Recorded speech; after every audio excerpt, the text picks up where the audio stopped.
하나님께서 이스라엘과 언약을 맺기 위하여 시내산에서 모세를 산 위로 부르셨습니다. 그리고 그 산에는 모세 말고는 아무도 오를 수가 없었습니다. 그런데 이 모세가 시내산에서 꽤 오랜 시간을 머무르고 있었습니다. 그래서 이스라엘은요, 그 산 안에서 점점 불안해지기 시작했어요. 이스라엘이 애굽에서 나올 때부터 이스라엘을 이끌었던 지도자 모세가 산 위로 올라가서 살아있는지 죽었는지도 소식도 모르는 채로 그렇게 오랜 시간 내려오지 않자 이들이 아론에게 가서 말합니다. 아론에게 가서 우리를 인도할 신을 만들어달라, 금송아지를 만들어달라, 이렇게 요구하게 됩니다. 아론은 그들의 요구를 들어줍니다. 그리고 그들은 금송아지를 만들고 그것에게 절을 하게 됩니다. 이 금송아지를 보고 이스라엘이 말하기를 이렇게 말합니다. 이는 너희를 애굽 땅에서 인도하여낸 너희 신이다. 또 그것을 두고 말하기를 그 앞에 제단을 쌓고 제사를 드리자. 또 내일은 여호와의 절일이다. 이렇게 이스라엘 금송아지 앞에서 번제와 화목제를 드리고요, 먹고 마시며 뛰며 놀았습니다. 하나님은요, 자기를 위하여, 나를 위하여 송아지를 구워 만들고 그것에게 예배하여 그것에게 절하지 말라고 말씀하셨는데, 그들은 이 말씀을 정면으로 부딪히게 됩니다. 결국 이 사건으로 말미암아 이스라엘은 하나님 앞에서 광야로 애굽에서 부름 받았지만 모두 다 죽게 되었습니다. 그리고 또 시간이 흐르고 이스라엘이 광야의 마지막을 보내고 마지막 보낼 시기에 있었던 일입니다. 한 무리가 모세와 아론을 찾아옵니다. 그 무리를 이끈 사람의 이름은요, 고라와 다단과 아비람과 온이라는 사람이었습니다.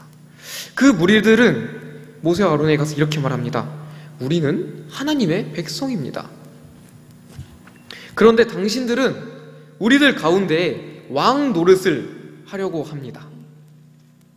그러나 당신들은 그뿐만이 아니라 우리를 젖과 꿀이 흐르는 땅으로 인도하여 내지도 않고 우리를 광야에서 다 죽게 만듭니다. 그래서 우리는 당신들을 따라갈 수 없습니다.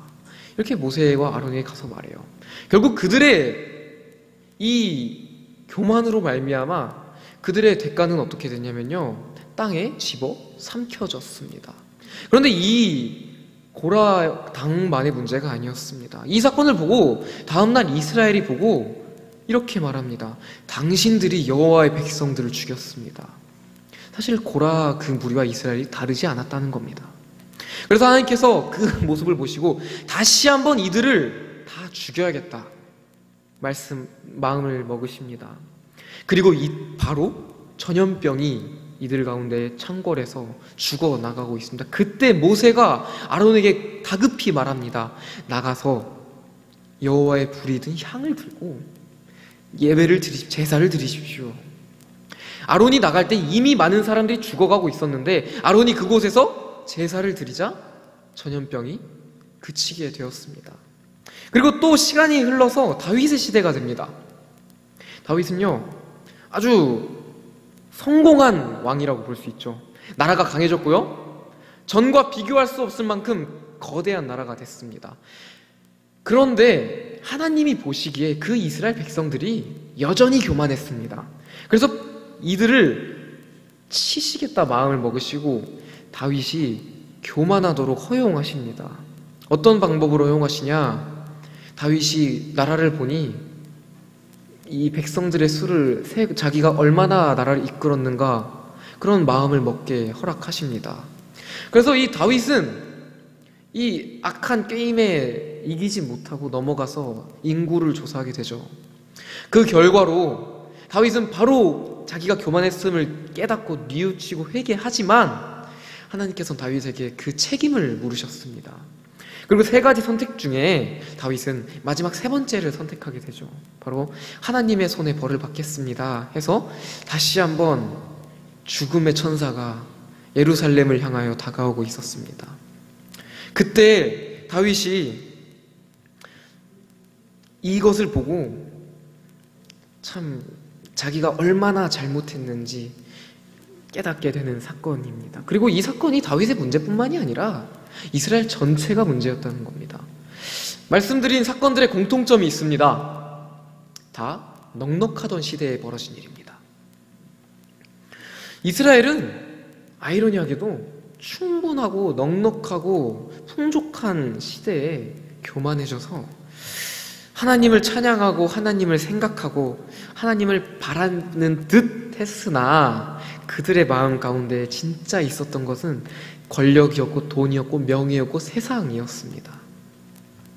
그래서 에스겔서에서는 이 상황을 너무나 잘 설명하고 있었습니다. 에스겔서에서는 에스겔에게 하나님이 임하여서 이렇게 말씀하십니다. 유다야, 너희 가운데 있는 선지자들은 음모를 꾸미며 먹이 뜯는 사자처럼 으르렁댄다. 그들은 생명을 죽이며 재산과 보물을 탈취하며 너희 가운데 과부가 많게 하였다. 너희 제사장들은 나의 율법을 위반하고 나의 거룩한 물건들을 더럽혔다. 그들은 거룩한 것과 속된 것을 구별하지 않았으며 부정한 것과 정한 것을 구별하도록 깨우쳐 주지도 않았으며 나의 안식일에 대하여는 아주 눈을 감아버렸으므로 나는 모욕을 당하였다. 너희 지도자들은 먹이를 뜯는 이리와 같아서 불의한 이익을 위하여 사람을 죽이고 생명을 파멸시켰다. 그럼에도 선지자들은 그들의 죄악에 회를 치라고 스스로 환상을 보았다 하며 그들에게 거짓으로 점을 쳐주고 내가 말하지 않았는데도 나 주 하나님의 말이라고 한다. 너희 백성들은 폭력을 휘두르고 강탈을 일삼는다. 그들은 가난하고 못 사는 사람들을 압제하며 나그네를 부당하게 학대한다. 이것이 이스라엘의 본 모습이었습니다.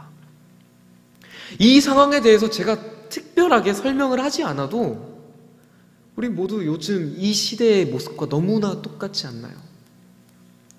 그래서 그들은 은과 금을 위하여서 온갖 불의를 다 행하고 있습니다. 심지어 그들은 그들의 욕심을 위하여서 하나님을 이름을 가지고 와서 사사로이 사용하기까지 합니다.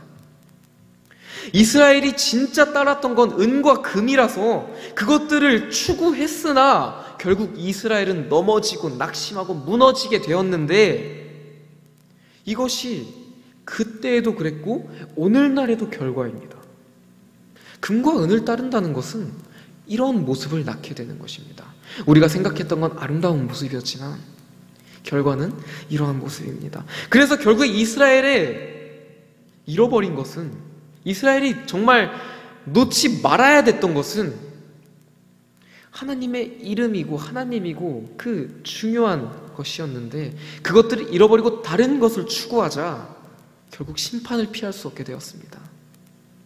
그래서 우리가 오늘날 정말 이 시대 가운데, 이 시기 가운데 같이 넘어지지 않기 위해서는 우리 가운데 정말로 붙잡아야 될 것이 무엇인지 다시 한번 점검하는 시간이 필요한 것 같습니다. 그래서 오늘 본문에 이런 이야기가 소개됩니다. 한 남자가 나면서부터 걷지 못하고 있습니다. 이 남자를 사람들이 성전에 들어가는 미문이라 불리는 문에 앉혀다가 매일 구걸하게 합니다. 그리고 사람들은 그에게 돈을 주죠. 그리고 이 날은 베드로와 요한이 기도하러 가는 시간이었습니다. 멀리서 그들이 걸어오는 걸 보자 이 남자가 무엇을 줄까 기대합니다. 그래서 이 베드로가 앞에 서서 무언가 주는 제스처를 취하자 와, 저 사람은 나에게 얼마를 줄까 기대했지만 베드로의 대답이 심상치 않습니다. 뭐라고 말하냐면요, 은과 금은 내게 없거니와. 이게 무슨 말인가요? 나는 돈을 달라고 했는데 그래서 주겠다고 앞에 섰는데 정작 나는 돈이 없다고 말합니다. 베드로는 그 대신에 내게 있는 것을 주겠다. 그것은 나사렛 예수 그리스도의 이름이라. 그런데 돈이 아니라 예수님의 이름을 주었는데 놀라운 일이 벌어집니다. 나면서부터 걷지 못했던 자가 발과 발목의 힘을 얻어 걷게 되었습니다. 갓난아기가 걷는 것처럼 아장아장 걷는 것을 넘어서 뛰기까지 하게 됩니다. 이 남자는 이 예수님의 이름을 받고 감격해서 아주 팔짝팔짝 뛰면서 하나님을 찬양하게 됩니다. 어떻게 해야 될 줄을 몰라서 자기가 할 수 있는 것, 자기가 기뻐할 수 있는 최선을 다했던 것 같아요. 그래서 예수님의 이름이 이 남자에게 임하자 남자가 진짜로 해결돼야 될 것이 해결되었습니다. 이 남자는요, 사람들에게 돈을 구했어요. 은과 금을 구했습니다. 그런데 이 남자가 어느 날 정말 부자가 나타나서 많은 은과 금을 주었다 하면 이 사람은 행복할 수 있어요.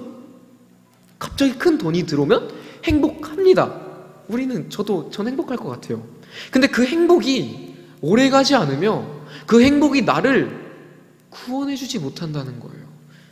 근데 내가 바랬던 것은 은과 금이었는데 정작 예수 그리스도의 이름이 들어오자 내가 진짜 해결해야 될 것은, 나의 진짜 문제는 돈이 없었던 게 아니라 진짜 문제는 걷지 못하는 거였는데 이것이 해결됐다는 것입니다. 그래서 이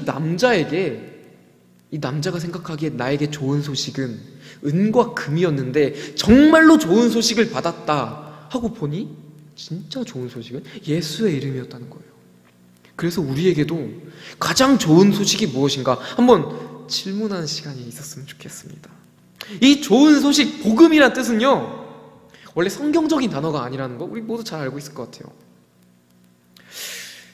로마의 초대 황제 아우구스투스의 생일을 기리는 비문엔 이렇게 적혀 있습니다. 신 아우구스투스의 생일은 그로 인해 도래하게 될 세상을 위한 좋은 소식의 시작이기에. 아우구스투스는요, 실제로 로마의 좋은 시대를 가지고 왔어요. 이 헬라가 무너지고 로마가 생기고 이제 로마의 제국이 되기 그 사이 시간에 너무나 많은 전쟁이 있었습니다. 너무나 많은 전쟁이 있으면 시민들은 당연히 힘들어지죠. 그래서 언제 죽을지도 모르고 언제 누가 와서 죽일지도 모르고 정말 불안한 사회에 살고 있는데 아우구스투스가 등장하면서 정권을 잡고 황제로 등극하니 로마의 평화가 찾아왔습니다. 그래서 로마인들에게는 아우구스투스의 생일은 좋은 소식이었습니다. 그래서 이 좋은 소식이란 단어를 이 말에 사용했던 거예요. 근데 성경은 이 좋은 소식이란 단어를 가지고 어떻게 표현하냐면요, 마가복음 1장에서는 이렇게 말합니다. 하나님의 아들 예수 그리스도의 복음의 시작이니라. 바울은 로마에 보내는 편지에 이렇게 말합니다. 예수 그리스도의 종 바울은 사도로 부르심을 받아 하나님의 복음을 위하여 택정함을 입었으니. 세상이 말하는 복음, 우리가 그동안 여겼던 좋은 소식은 은과 금이고 그것을 주는 대상이라면 누가 주든지 중요하지 않았어요. 그것을 주는 사람이 곧 나의 주인이었습니다. 그런데 성경은 이렇게 말합니다. 세상이 말하는 좋은 소식이 정말 좋은 소식이 아니라 당신들이 알아야 할, 우리가 알아야 할 진짜 좋은 소식은 하나님의 복음이며 예수 그리스도의 복음입니다. 우리는 그동안 세상을 따랐고 그 어떠한 이 좋은 시대를 가져왔던 황제를 따랐으나 우리는 그 힘을 의지했으나 여전히 넘어졌고 낙심하고 무너졌습니다. 우리가 그토록 열심히 쫓았던 좋은 소식의 결과입니다. 그리고 오늘 에스겔서에 말한 것이 내가 그토록 바랬던 좋은 소식의 결과로 나타났습니다. 그런데 이 좋은 소식이 진짜 좋은 소식인 예수 그리스도의 이름이 임하자 내가 생각하지도 못했던 나의 진짜 문제가 해결되었습니다. 내가 이 죄 가운데 있어서 어쩔 수 없는 죄인인데 정작 이 중요한 문제는 깨닫지 못하고 마치 나는 죄인인데 감옥 안에서 나는 나무 쇠고랑을 찼어. 나는 쇠로 만든 쇠고랑을 찼어. 금으로 만든 쇠고랑을 찼어. 마치 이런 자랑을 하는 그런 듯한 모습을 가지면서 진짜 해결돼야 될 문제를 바라보지 못하고 정말 아무것도 아닌 것을 바라보게 되었다는 거예요. 근데 예수 그리스도의 복음이 이 땅에 임하고 예수님이 나를 위하여 죽으시고 부활하시니 그것이 나에게 좋은 소식으로 임하니 내가 이 죄인된 입장에서 아들이 되고 하나님의 그 백성이 되었다는 것입니다. 우리가 오늘날 회복되어야 될 게 이건 것 같아요. 제가 오늘 행복축제를 준비하면서 아이들에게 한 단어를 전하고 싶었는데 바로 사랑입니다. 예수님께서 우리를 위해서 죽으신 게 그 사랑 말고는 어떻게 표현할 방법이 없는 거예요. 그래서 우리 안에 복음이 들어왔고 이 복음을 다시 한번 바라보고 이 복음에 감격해지면 우리는 내가 얼마나 죄인이었는가를 알게 되고 그 은혜가 보이게 되고 결국 그 사랑이 얼마나 컸는지 보게 됩니다. 그래서 모세가 죽을 수밖에 없는 이스라엘을 두고 기도한 것처럼 예수님이 자기를 이제 십자가에 못 박을 자들을 위해 기도한 것처럼 아버지여 저들을 사하여 주시옵소서. 자기들이 하는 것을 알지 못하나이다. 이 백성이 자기를 위하여 금신을 만들어 싸우니 큰 죄를 범하였나이다. 그러나 이제 그들을 사하시옵소서. 그렇지 아니하면 원하건대 주께서 기록하신 책에서 내 이름을 지워버려 주옵소서. 스데반 집사님이 돌에 맞아 죽어가면서 주여 이 죄를 그들에게 돌리지 마옵소서. 이 하나님이 나에게 주신 사랑이 얼마나 큰지 마음에 풍성해지고 충만해지니까 이제 그 예수님이 우리에게 주셨던 긍휼의 마음이 생긴다는 겁니다.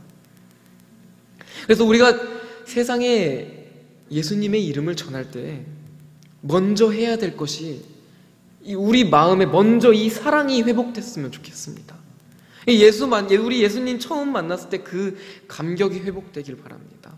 그 예수 나의 첫사랑 되시네라는 고백이 다시 한번 우리 가운데 넘쳐났으면 좋겠습니다.